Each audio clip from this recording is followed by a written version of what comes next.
Hello friends, welcome back. இந்த வீடியோவில் வந்து நிறைய டிப்ஸ் தான் வந்து பார்க்க போகிறோம். எங்கள் வீட்டில் வந்து பார்த்திங்கன்னா 2 பர்னர் ஸ்டவ் தான் இருக்குது. ஸோ அந்த டைமில் வந்து இந்த மாதிரி இண்டக்ஷன் ஸ்டவ்வும் வந்து நான் யூஸ் பண்ணிக்குவேன். கிருத்திக் வந்து சாதம் வச்சுருக்கேன். நமக்கு தேவையான சாதம் வந்து பார்த்திங்கன்னா இந்த ரைஸ் குக்கரில் வந்து போட்டு விட்டுருக்கேன். அப்படியே வந்து இந்த 2 ஸ்டவ்வும் வந்து ஆல்ரெடி வந்து ஒர்க்கிங்கில் தான் இருக்குது. அதாவது ஒரு சைடு வந்து முட்டை வெந்துட்டுருக்கு, இன்னொரு சைடு வந்து மோர் குழம்புக்கு வந்து வெண்டைக்காய் வந்து வதக்கி வச்சுட்ருக்கேன். ஸோ நமக்கு வந்து வேலையும் ஆன மாதிரி இருக்கும், டக்கு டக்குன்னு வேலை முடிஞ்ச மாதிரியும் இருக்கும். நமக்கு வந்து கரண்ட்டு கொஞ்சம் அதிகம் ஆகும் தான், பட் நமக்கு சீக்கிரமாக வந்து வேலையை முடிச்சிடலாம். இந்த மாதிரி ஸ்ப்ளிட் பண்ணி நம்ம வேலை செய்யும்போது பார்த்தீங்கன்னா டைம் வந்து நமக்கு நிறையவே சேவ் ஆகும். நம்ம ஒரு ஸ்டவ் முடிச்சு இன்னொரு ஸ்டவ்வுக்காக வெயிட் பண்ண வேண்டிய அவசியம் இருக்காது. ஸோ நான் சைமல்டேனியஸாக வந்து பார்த்தீங்கன்னா நான் செஞ்சு முடிச்சிட்டேன். ஸோ நெக்ஸ்ட்டு வந்து பார்த்தீங்கன்னா வீட்டில் வந்து ஒரு பாசிட்டிவ் வைப்ரேஷன் இன்க்ரீஸ் பண்ணுறதுக்கான ஒரு டிப்ஸ் தான். வீட்டு ஹாலில் வந்து பார்த்தீங்கன்னா இந்த மாதிரி தண்ணி ஊற்றி, நல்லா நிறைய தண்ணி ஊற்றி அதில் வந்து பூ போட்டு வச்சோன்னா நமக்கு பார்க்குறதுக்கே வந்து ரொம்ப ரெஃப்ரெஷிங்காக இருக்கும். வீட்டுக்குள்ளே யாருன்னா வராங்க அப்படின்னா ரொம்பவே நல்லாயிருக்கும். இது வந்து பார்த்தீங்கன்னா கீழே வந்து நம்ம கேண்டில் ஏற்றி வைக்கிற மாதிரி இருக்கும். இது வந்து ஆயில் டிஃப்யூசர் அப்படின்னு சொல்லுவாங்க. இந்த கேண்டிலோட சூடில் வந்து பார்த்தீங்கன்னா அந்த தண்ணி வந்து நல்லா எவாப்ரேட் ஆகி அதில் வந்து ஒரு 2 to 3 வந்து அந்த எசென்ஷியல் ஆயில் நம்ம ஊற்றலாம். எந்த விதமான ஃப்ரேக்ரன்ஸ் நமக்கு பிடிக்குதோ அந்த விதமான எசென்ஷியல் ஆயில் அதில் ஊற்றி வச்சோன்னா அது நல்லா உங்களுக்கு வந்து அப்படியே ஆயில் வந்து அப்படியே நல்லா டிஃப்யூஸ் ஆகும். நல்லா ஸ்மெல் வந்து ரொம்ப நல்ல ஸ்மெல் இருக்கும்.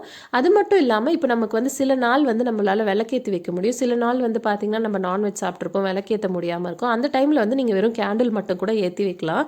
ஏன்னா கேண்டில் ஏற்றுறதுக்குலாம் வந்து நீங்கள் நான்வெஜ் சாப்பிட்ருக்கோம் அப்படின்ற அவசியம்லாம் வந்து இல்லை. ஸோ நம்ம சாமிக்கிட்ட ஏற்றுறோன்னா நம்ம வந்து யோசிச்சுக்கலாம். இந்த மாதிரி கேண்டில் ஹோல்டரில் வந்து நீங்கள் எப்போ வேணும்னாலும் வந்து கேண்டில் ஏற்றி வைக்கலாம். நெக்ஸ்ட்டு இந்த மாதிரி ஏற்றி வைக்கும்போது பார்த்தீங்கன்னா ஈவினிங்ஸில் வந்து நமக்கு ரொம்பவே நல்ல மைண்ட் ரிலாக்ஸிங்காக இருக்கும். நமக்கு வந்து நல்ல தூக்கமும் வரும். நான் ஏற்றி வச்சுருக்க கேண்டில்லாம் வந்து பார்த்திங்கன்னா சென்டட் கேண்டில் இல்லைங்க, நார்மலான கேண்டில் தான். இந்த கேண்டில் ஹோல்டர் வந்து பார்த்திங்கன்னா நம்ம மாட்டி கூட விட்டுக்கலாம். எங்கன்னா கமாண்ட் ஹூக்ஸ் போட்டுட்டு நீங்கள் அதில் தொங்க கூட விட்டுக்கலாம். ரொம்பவே அழகாக இருக்கும். இது வந்து நான் டிமார்ட்லேருந்து தான் வாங்கியிருந்தேன். 50 ருபீஸோ 49 ருபீஸ்ன்னு நினைக்கிறேன். டிமார்ட்டில் கூட வந்து அவைலபிளாக இருக்குது. அந்த உள்ளே எரியிற கேண்டில் வந்து பார்த்திங்கன்னா நான் பல்காக வாங்கிட்டேன். அது வந்து ஃப்ளிப்கார்ட்லேயும் அவைலபிளாக இருக்குது. நெக்ஸ்ட்டு இந்த விநாயகர் வந்து பார்த்திங்கன்னா நார்மலான கடைங்கள்லேயே நமக்கு கிடைக்கும். நம்ம வந்து இந்த அகல்லாம் வாங்குவோம் இல்லையா கார்த்திகை தீபத்துக்கு, அந்த மாதிரி இடத்துல வாங்கின விநாயகர் தான் இது. இது வந்து கோல்டன் கலர்ல இருந்தது. நான் தான் வந்து ஆரஞ்சு கலர்ல வந்து பெயிண்ட் பண்ணி வச்சிருக்கேன். ஸோ ரொம்ப நல்லா இருந்தது. அன்னைய டேவே வந்து ரொம்ப சூப்பரா இருந்தது. அதுக்கப்புறமா ஸ்ரீகிருத்திக்கும் தனிஷ்காவும் வந்து விளையாட போயிருந்தாங்க. மெயினாக இப்போல்லாம் பார்த்தீங்கன்னா ஸ்ரீகிருத்திக் டெய்லியும் வந்து கீழே விளையாட போகணும் அப்படின்றான். அதனால் அவனுக்கும் வந்து வீட்டுள்ளே இருந்தால் ஒரு மாதிரி இருக்கும் அப்படின்னு சொல்லிட்டு அவனை வந்து கீழே விளையாடுறதுக்கு கூட்டிகிட்டு போயிருந்தாங்க. அதுதான் வந்து நீங்கள் இப்போ பார்த்துட்ருக்குறீங்க. அவன் வந்து இப்போல்லாம் ஊஞ்சலில் வந்து அவனே தனியாக விளையாடணும் அப்படின்றான். பிடிச்சா வந்து அவன் ரொம்ப கத்துறான். ஸோ அப்போ வந்து பார்த்தீங்கன்னா ஒரு 4 o'clock அந்த டைமில் இருக்கும். அப்போ வந்து யாருமே இல்லை. அதனால் அவங்களுக்கும் வந்து விளையாடுறதுக்கு வந்து ஈஸியாக இருந்தது. ஏன்னா ஊஞ்சல்லாம் வந்து பார்த்தீங்கன்னா ஆளுங்க வந்துருவாங்க, அதாவது பசங்க வந்துருவாங்க. ஸோ ஃபுல்லாகவே இருக்க மாதிரி இருக்கும், வெயிட் பண்ணி விளையாடுற மாதிரி இருக்கும். இந்த ஒரு 3:30 இந்த 4 அந்த ரேஞ்சில் போகணுன்னா நல்லா ஃபுல்லாக வந்து சூப்பராக விளையாடிட்டு வருவாங்க. தனிஷ்கா கீழேருந்து கூப்பிட்டுட்டே இருந்தா, என்ன அப்படின்னா இந்த பக்கெட் வேணும் அப்படின்னு கேட்டுகிட்டே இருந்தா. நமக்கு அந்த மண்ணிலலாம் விளையாடுவாங்கல்ல அந்த பக்கெட்டு, அதனால் அதை வந்து எடுத்துகிட்டு போய் கொடுத்துட்ருக்காரு என் ஹஸ்பண்ட். வந்து எப்போ போனாலும் இப்படி தான் எடுத்துகிட்டு போகாமல் போயிடுவா, அப்புறம் கீழே போயிட்டு கத்திட்டு இருப்பா. அதுக்கப்புறமா இந்த மாதிரி மண்ணில் தூக்கி போட்டோம் அப்படின்னா அவங்க வச்சு விளையாடிட்டு இருப்பாங்க. அது மட்டும் இல்லாமல் அவள் விளையாடுறது மட்டும் இல்லாமல் அவள் ஃப்ரெண்ட்ஸுக்கும் வேணும் டாய்ஸ் அப்படின்னு சொல்லிட்டு சேர்த்து வாங்கி எடுத்துகிட்டு போவா. அதுதான் அங்கே ஹைலைட்டே.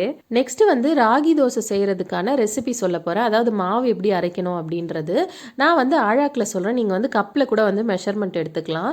நான் வந்து 3/4 கப் அளவுக்கு வந்து உளுத்தம்பருப்பு எடுத்துப்பேன். 1/4 கப் அளவுக்கு வந்து பச்சரிசியோ புழுங்கலரிசியோ நம்ம எது வேணும்னாலும் வந்து ஊற வச்சுக்கலாம்.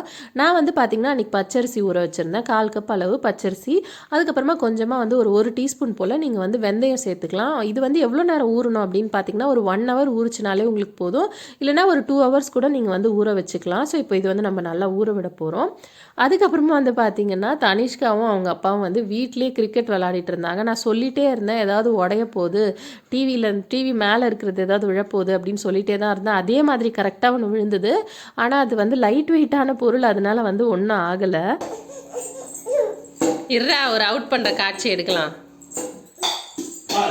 ஐயோ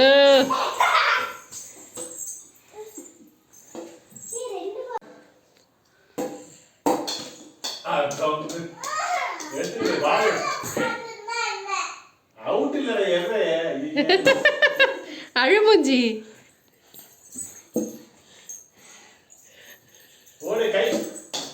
கையில போடு பால.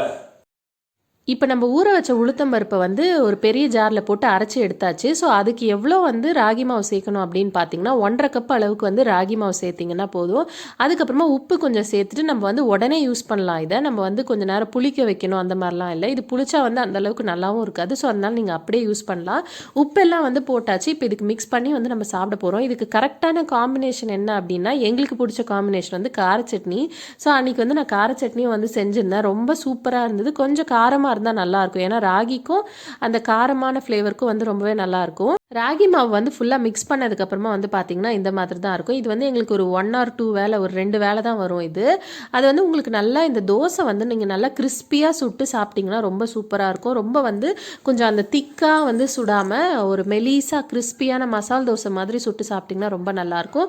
இந்த தோசை வித் கார சட்னி வந்து கண்டிப்பாக ட்ரை பண்ணி பாருங்கள். இவ்வளோ தான் ஃப்ரெண்ட்ஸ் இந்த வீடியோவில். ஐ ஹோப் உங்கள் எல்லாருக்கும் இந்த வீடியோ பிடிச்சிருக்கும்னு நினைக்கிறேன். தேங்க்யூ ஸோ மச் ஃபார் வாட்சிங். பாய்.